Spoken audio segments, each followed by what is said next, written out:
Hi everybody, this is the Advanced Algebra Trig Pre-Calc video on the second day in the second video of section 2.3, which has to do with polynomial functions of higher degree. What we're going to do today is we're going to find zeros algebraically. We're going to look at zeros and their multiplicity, and then we're going to write equations for polynomials given zeros. Okay, so within the first two objectives, we're actually going to work through some problems, look at some graphing as well, and try to figure out how a graph is going to kind of work with a polynomial's equation and its zeros. Okay, so what we're going to do is we're going to find all the zeros algebraically. This will be my first set of examples.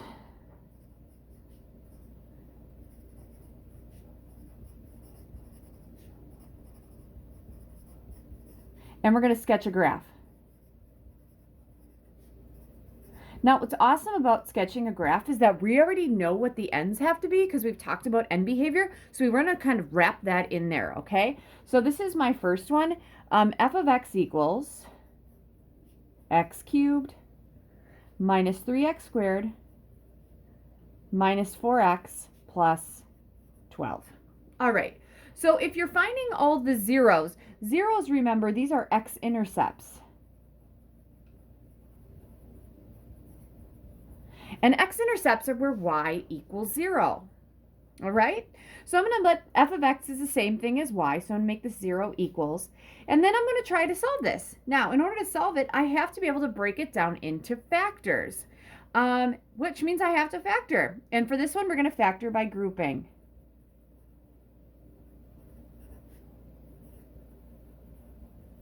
All right, so my first two, if I put them together, the GCF is an x squared. What's left over is x minus 3. Keep in mind, you guys, I want x minus 3 over here because whatever's in both groups is going to be flipped out as my GCF for the entire function. If I take out a 4 times x is 4x, 4 times negative 3 is negative 12. Let's make this negative 4. Negative 4 times x is negative 4x. Negative 4 times negative 3, that's positive 12. I'm feeling good about it. So this is the GCF of both groups. And what's left over is an x squared minus 4. Now, x squared minus 4, you guys, I love these. Difference of squares, I can factor this down even more. So you have solved these when you have factored quadratics. Now we're just going ahead and we're doing higher order zeros, okay?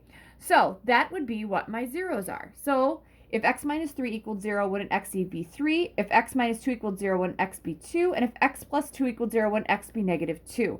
So if I'm going to graph these guys, okay, 1, 2, 3, 1, 2, 3, by just the zeros, this would be 3, this would be 2, and that would be negative 2.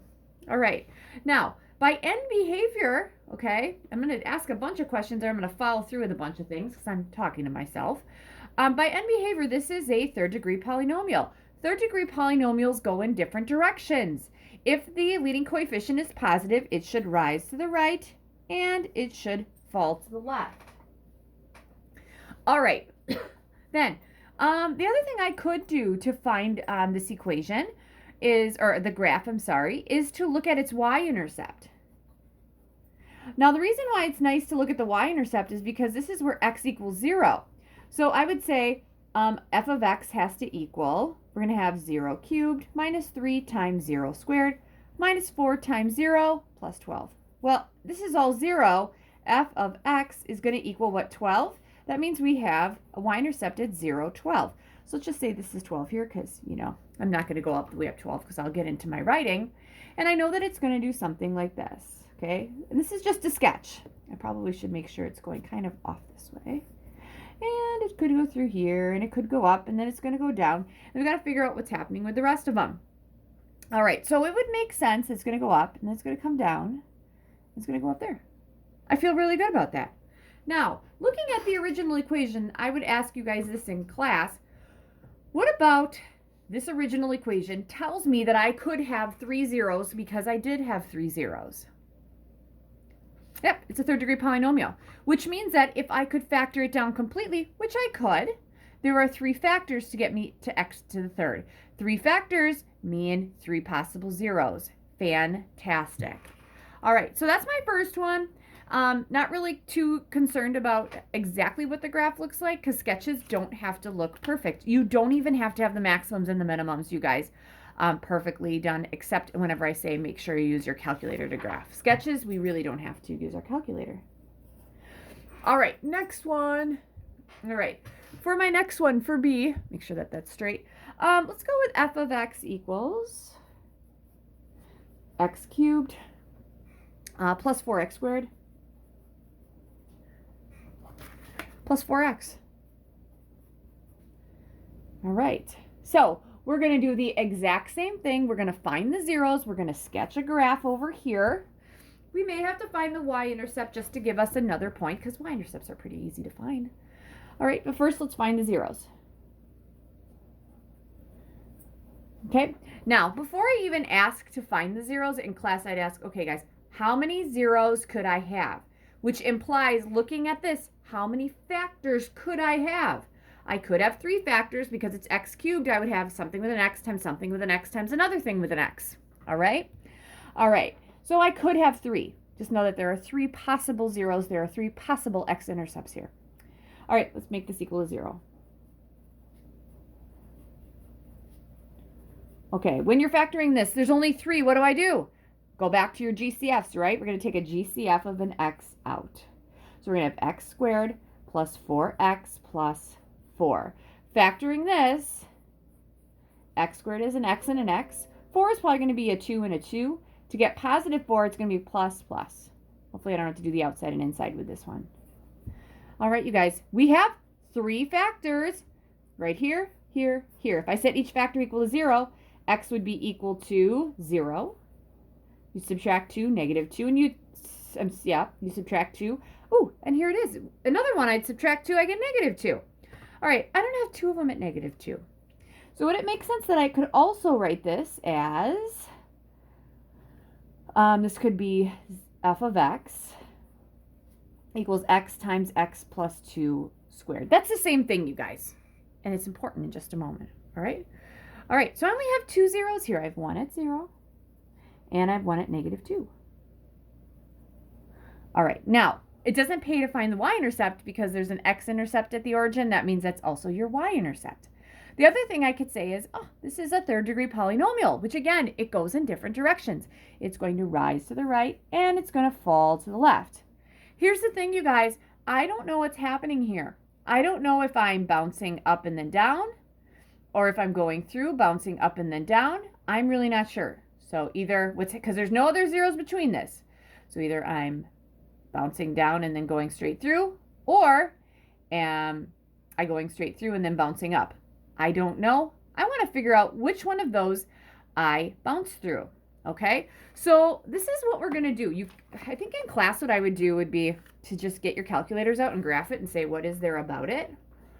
But here is kind of the crux of it. If I had you guys graph y equals, let's just do this, x minus 5 squared. All right, that is a parabola, right? Your parabola's vertex would be moved to the right 5 units. That's it, right? It would be moved to the right 5 units. All right.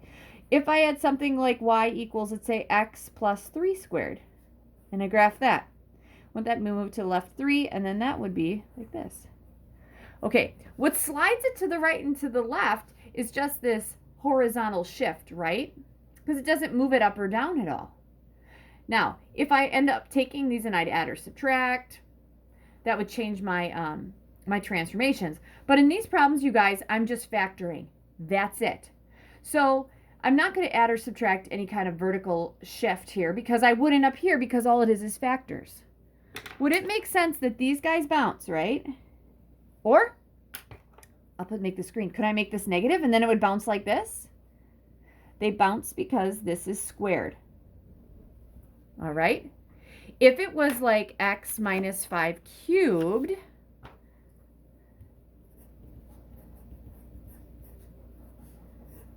we would move this to the right 5 and it would rise through. Wouldn't it do something like this? So it would pass through. All right. Now, I could do this for every polynomial. If I change this to a 4, you guys, it's just going to get a little wider down here. That's it. It's still bouncing. If I change this to a 5, it's just getting a little wider right here. That's it. So what happens is that since this exponent is even, that means that at x equals -2, it's going to touch and turn. Some books say that it bounces. So at -2, it's bouncing. You're going to go down and up. There we go.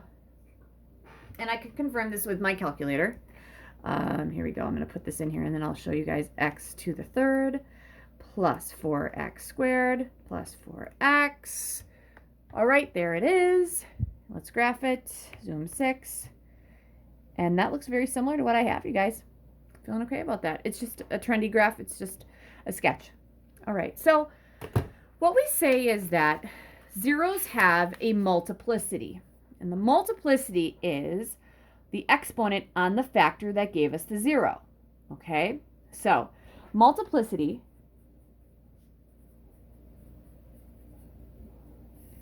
is it's the exponent on the factor that gives us a 0. All right, that's it.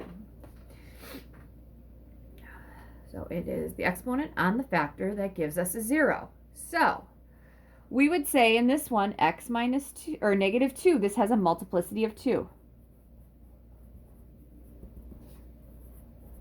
Okay, because the exponent was 2.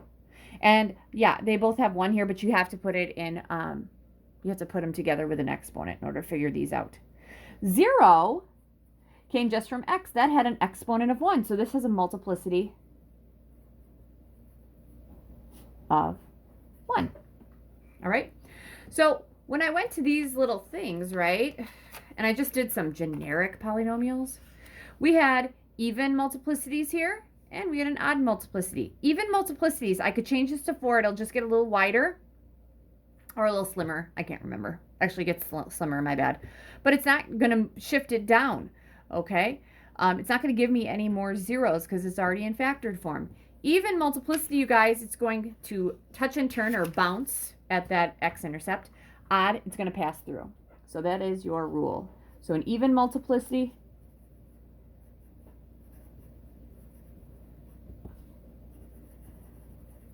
means the polynomial, or the graph, let's just say graph, touches and turns.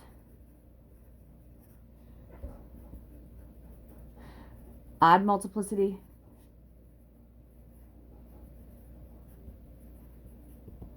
means the graph passes through. And that's all at that 0. Okay? Now, looking at the first example of the day, you guys, there were 3 factors. Each of them had a multiplicity of 1. So since each of these has a multiplicity of 1, it's odd, it passes through. That passed through all of them. That was a no-brainer. This guy, x plus 2 has a multiplicity. That factor has a multiplicity of 2, so that means that x equals -2, it's going to touch and turn, and I showed that there. So that's what multiplicity does. It can help us figure out what the graph, which graph is which, or what's happening at the zeros. Is it touching and turning, or is it passing through? All right. All right, I have one more. Actually, well, let's do this one, and then we'll wrap up with another factoring one. So for C, let's say this is g of x, because I like to jazz things up. We're going to come up with, let's say g of x equals the quantity x plus 2 squared times the quantity x minus 3 cubed. Okay, we are going to find the zeros again, and we'll sketch a graph.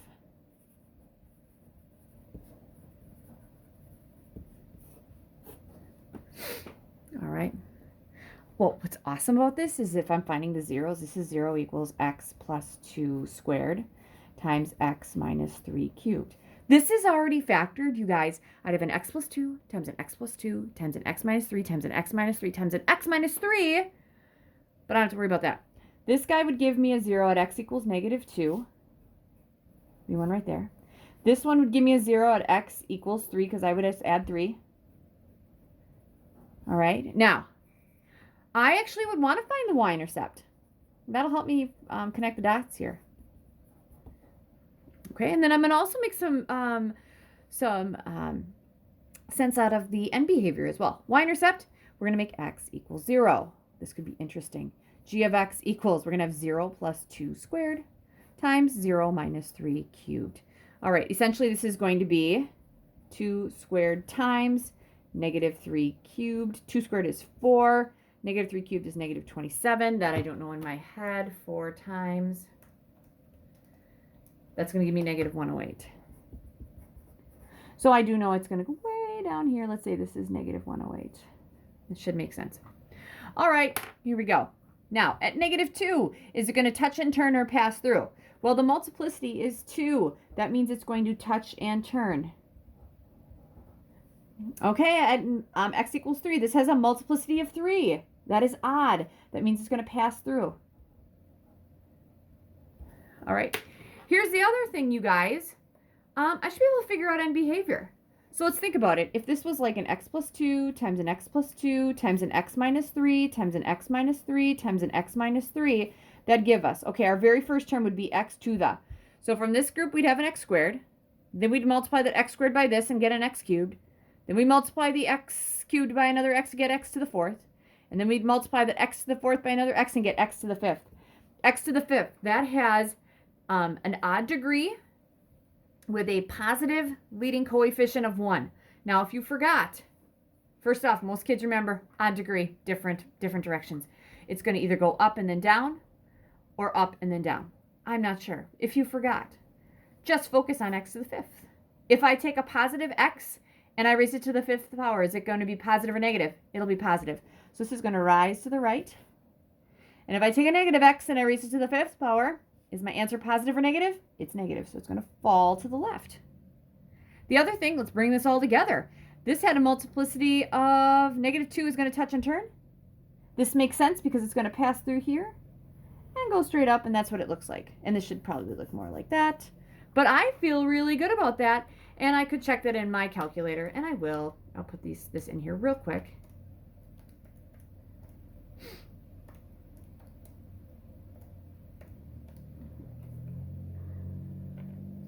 See what that looks like. We'll see. Probably have to go way down, yeah.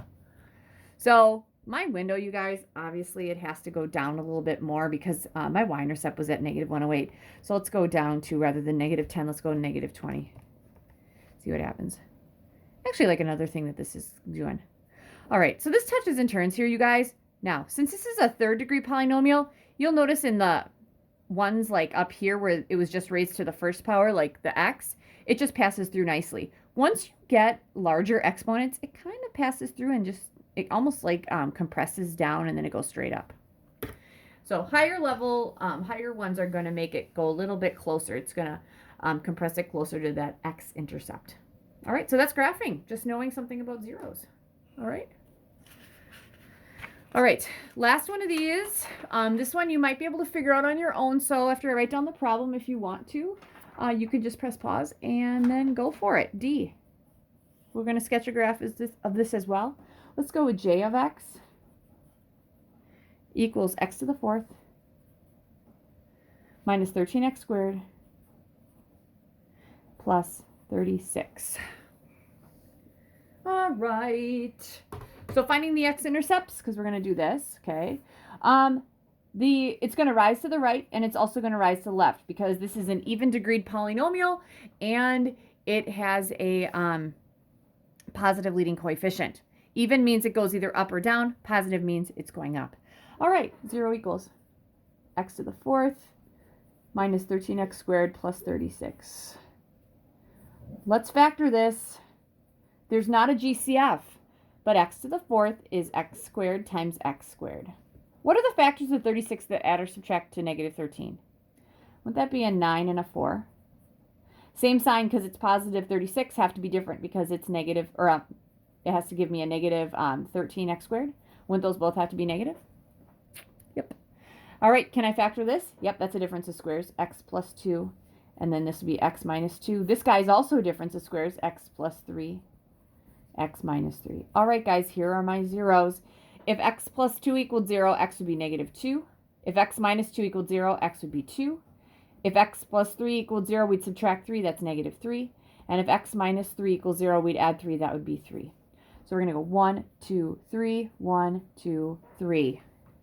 All right. And then if you want to find the y-intercept here, put 0 in for x. That's pretty easy. We'd have j of x equal, this would be 0 to the 4th minus 13 times 0 squared plus 36. It's pretty obvious. This is 0 plus 36. That's 36.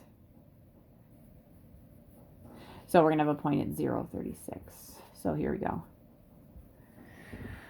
All right, guys. So we have zeros at -3, -2, 2, and 3. All of these have a multiplicity of 1. So if the multiplicity of 1, does that mean it's going to touch and turn at all these or pass through? Right, it is going to pass through because it's odd. So here we go. I'm just going to go up here. Something like that. Probably would erase this because if I was in class, I'd erase that and look it nice. And that should look like a W. All right, so I'm going to put that in my calculator.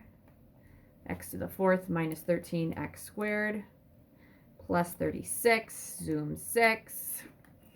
Here, there it is right there, guys. Okay. I probably should make my window go up more. And that is my equation. Probably should have let you know. I didn't put that in there. Let's go up rather than 10. Let's go up to 50. And I should see my W. Yep. All right. I'm feeling pretty good about that. All right. So, there we go. All right. So, last thing on my list for today is to write the equation for a polynomial function whose zeros are, and I'm going to give you them, okay? And we're going to write it in standard form. Okay. So, write, and this is my second group. This would be number 2.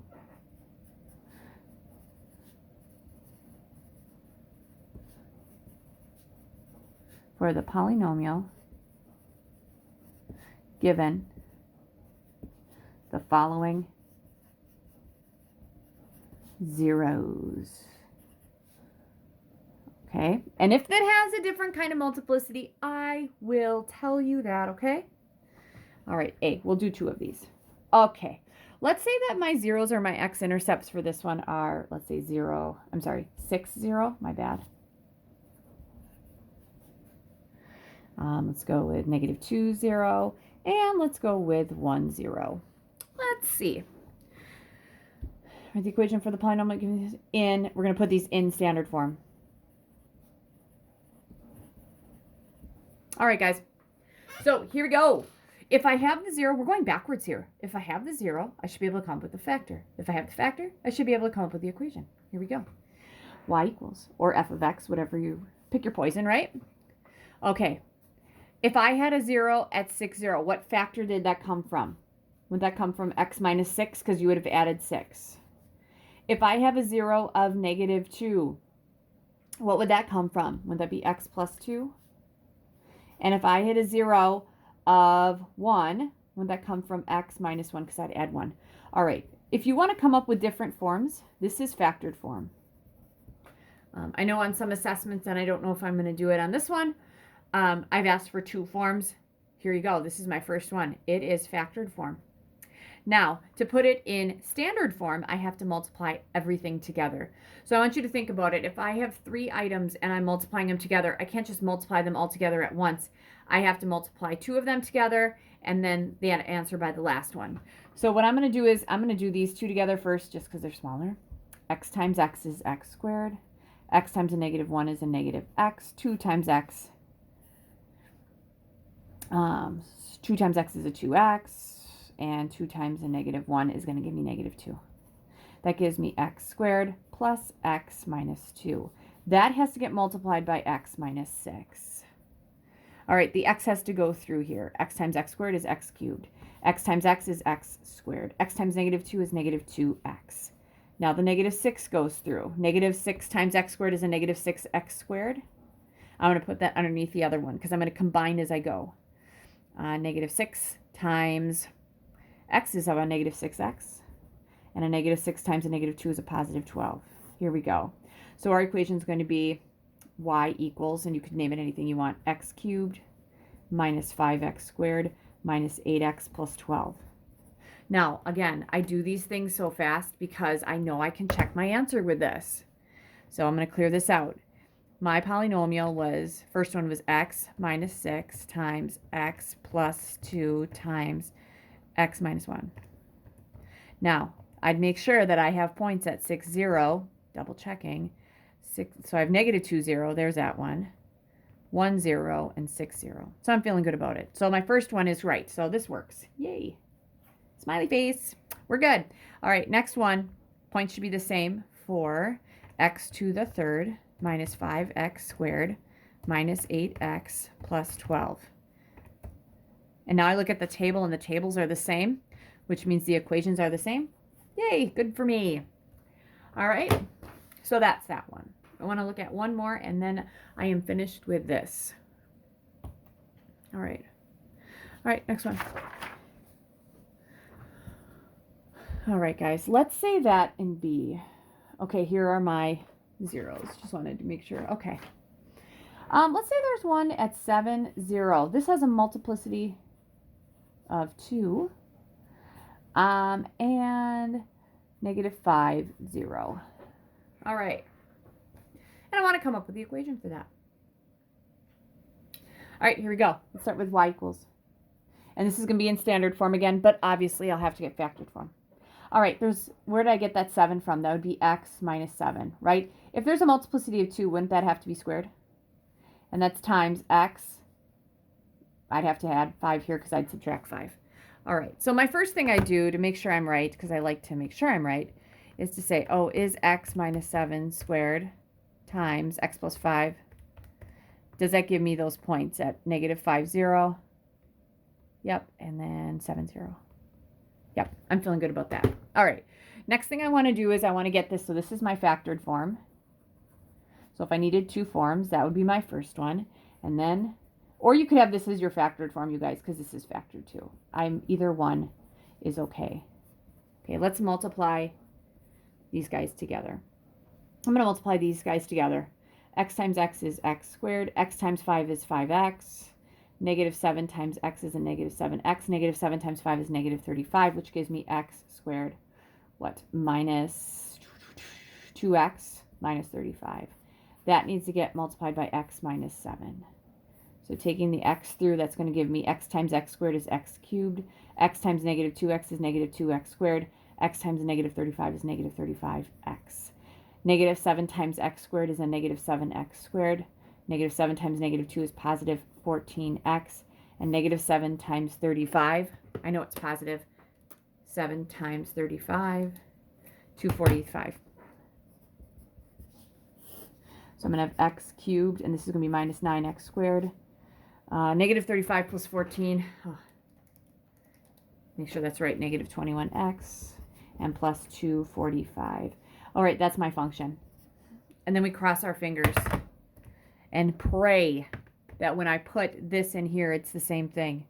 Next one, x to the third minus 9x squared minus 21x plus 245. Are they the same? Yep. If you look at the table, they are exactly the same. All right, so I know that that's a lot of stuff. The big thing in here, though, is the factoring to find the zeros and what the multiplicity does to our graphs. All right, you should be able to come up with equations for polynomial functions given zeros. All right, that is it on this one. Good luck.